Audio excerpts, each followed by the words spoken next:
Okay, and welcome back to Chapter 2, Additional Edc Training. We're going to talk about dining groups and tables, and we're going to get into a little bit of entering menu categories. Alright, so just so you can see, we're just at the basic screen here. The system is actually pretty intuitive. If you go to click on Dine In, and let's say you're going to go ahead and log into the system, it'll tell you need to go ahead and define the table groups before continuing. So if you forgot to do this step, obviously it'll prompt you to go ahead and do it, and you can refer back to this video. Once again, we'll go ahead and we're going to do this several times. We'll actually go into the back office of the system. You can swipe your manager swipe card like I've just done, or you can key in your access code, provided you have the appropriate permissions set up. And here again, you just go right here to setup, and this time it's just table setup, dine-in table groups. So let's just say, for example, table group name, let's say you've got a bar. And done. And add to, let's say it's going to be a patio. And done. And number 3 is going to be a dining area. It's just that simple. Hit close. And then now what we're going to need to be able to do is go to back to table setup, dine-in tables, and these are your sections. So your bar section, your patio section, and your dining section. So let's just start with your bar. It seems like it's going to be pretty simple. Let's say you've got a bar that's got table 1. You can label it a smoking section near a window, booth seating, private seating, and done. 2, 3, 4, cancel. 5. Let's say your bar comes out to here and then comes over here.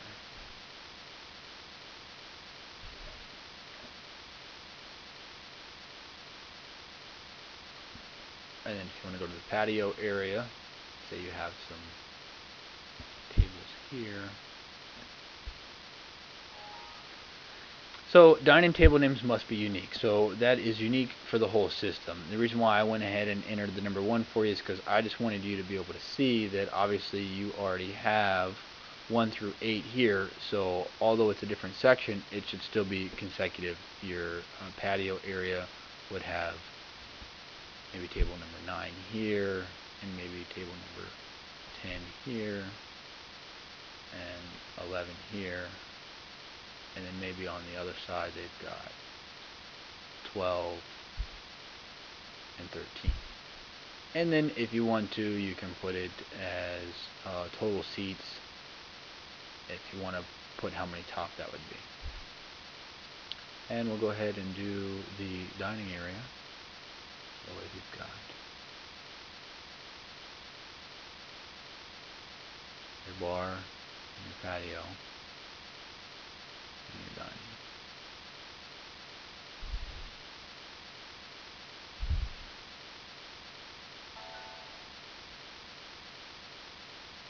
So I think you get the idea. Let's go ahead and see what that looks like within the system here. And this is exactly what you created.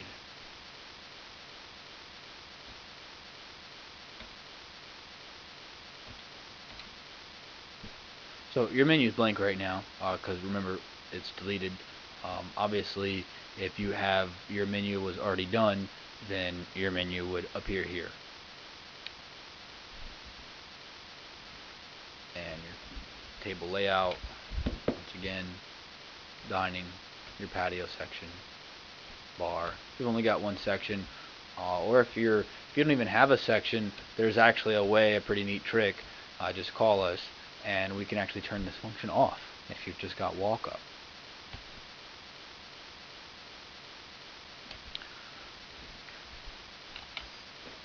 So now that we've entered our dining groups and our dining tables, which was pretty simple, we'll go ahead and start entering our menu. Now, in order to do your menu, the first thing that you got to do, a lot of people forget, is you actually need to create what's called a menu category. Now, the interesting thing about a menu category is it has absolutely no effect on the menu itself. It's solely for reporting purposes.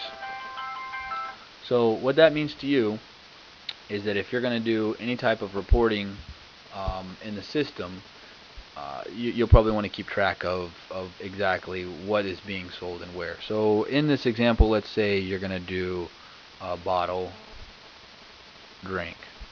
You want to keep track of your bottles.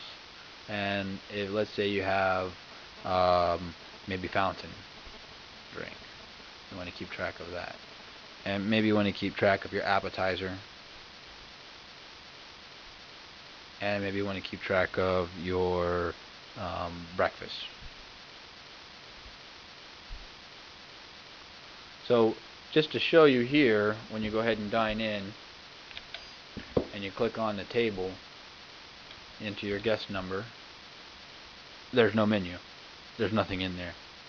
Like I said, there's not going to be anything in here because that section that we just created, the menu categories, are strictly for reporting purposes.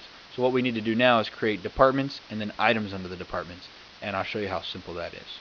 Click on back office, enter your access code, setup, menu setup, and you've got menu items here. So if you select, actually I'll have to back up a minute. You're going to need to create your groups first. So let's say your first group is going to be an appetizer, or let's say beverages. You hit done and close. Then you can go here to menu setup and go to menu items. You'll have the group names down here, and you can select, and these items are in bold are what you need to be filling in. So menu item full name, let's just say it's Coke, and the menu category, maybe it's a fountain drink, and the default item price is $1. And it doesn't necessarily need to be sent to any printer in the kitchen or anything like that. So it's just save, sent to printer. Oh, I stand corrected. Actually, it'll at least need to say none. Save and done. Which is pretty neat that that happened, so you can obviously see that the system will prompt you if you forget anything. And if you want to put a nice fancy picture here, the system does have some pictures, or you can upload your own favorite picture. And if you wanted to change the color of the button for any reason whatsoever, you're more than welcome to do so. I'm not going to be doing that in this example. And go ahead and hit close. And I just want you to see the result of your work and how simple that was. You go ahead and log in. It's going to be table number 9. I've got 2 guests there. And by the way, this feature can be turned on or off. And there's your department of beverages and Coke. And you can ring it up. And done. Print guest check. No. And what happens is now we can't ring that up. If you notice, when I log in, this is showing table number 9, showing that Kyriakis, and it's a new table. So this is my check. I only have done and chain here. So done since the order of the kitchen, but I can't actually pay this order. And the reason why you can't do that is because the cashier, I haven't cashiered in. So just so you know, you actually have to create a cash tray, and you have to cashier in before you can cash anything out. So I'll briefly touch on that real quickly. Let's go to the back office again, and let's go ahead and go to setup, and we'll go here to general settings and then cash tray. And so you just hit new and cash tray name, cash tray 1 maybe, save, and done. If you've got multiple cash trays, the system will work with up to 2 cash trays per point of sale system. A lot of time employees are using staff banks, and you can set the system up to work with the staff bank for each employee after they're clocked in, and also dictate exactly how much money the employee started with, whether they started with their own cash or cash supplied by your restaurant. So now I just go to cashier in. I'll swipe my access code, and there's cash tray right there. So let's just say I started with a $50 bill, a $20 bill, $5 bill, and $85. So finish, money count finished, yes. If I wanted to, I could print the money count receipt and keep it in the drawer. I'm going to hit no in this example. Now, you'll see the difference. If this person came in and they're like, alright, that's it, that's all I wanted is a Coke, I can actually click on settle now. And settle allows me to check out cash transactions. Now, Adello is really neat. They have what's called an EDC module. Your sales rep should have gone over that with you. What that allows you to do is the ability to process credit cards, as I may have mentioned in the previous chapter, through any processor you like. Again, it does make it a lot easier if you use the same company for your credit card processing as your point of sale system, so that if there's ever any glitches.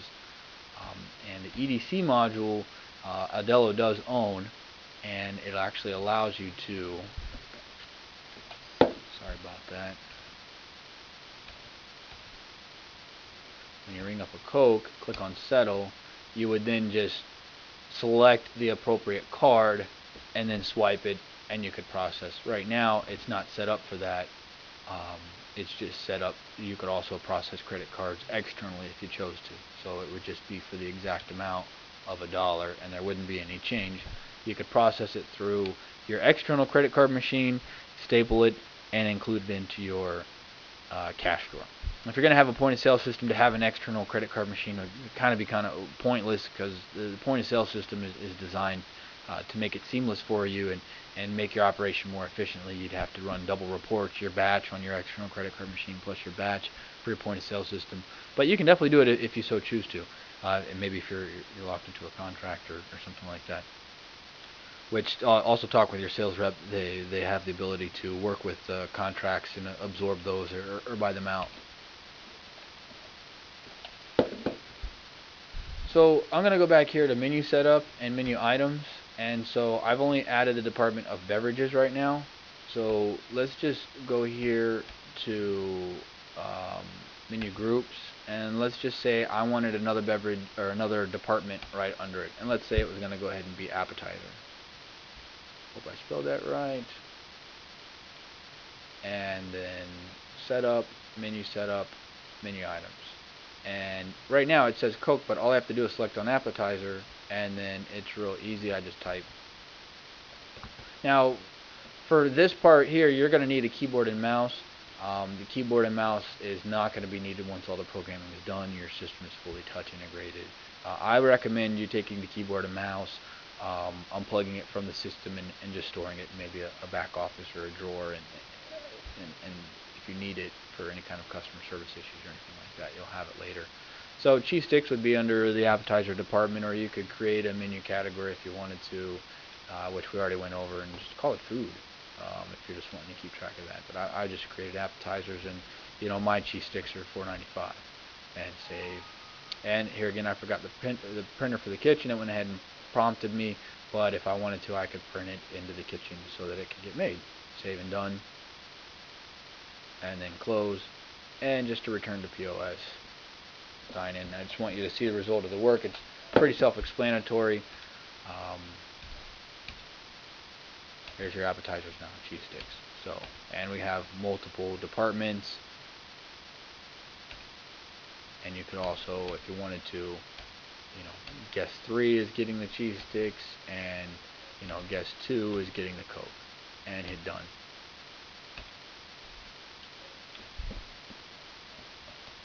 And as I mentioned before, you can log in and see that the table is open, and then it's a new order. Alright, so this is the basic function on how to enter your menu items. There's still a lot more to do as far as knowing how to add, let's say, temperatures, modifiers. If you've got salads, there's modifiers that need to be added, and there's multiple ways to do it, but it's really easy and really user-friendly. I hope you can see how nice the software is in terms of ease of use, and it's a really lightweight software. It really stays on and up all the time, which is really important. And the best thing about it is you do get the 24/7 customer service and tech support with an agent that's right here in the United States, so you don't have to be worried about it being transferred over to somewhere else, so that obviously you can understand everyone very clearly. If you do have any questions or concerns, feel free to give us a call back at 888-470-0878. And this concludes Chapter 2. Please come back to Chapter 3 for further training.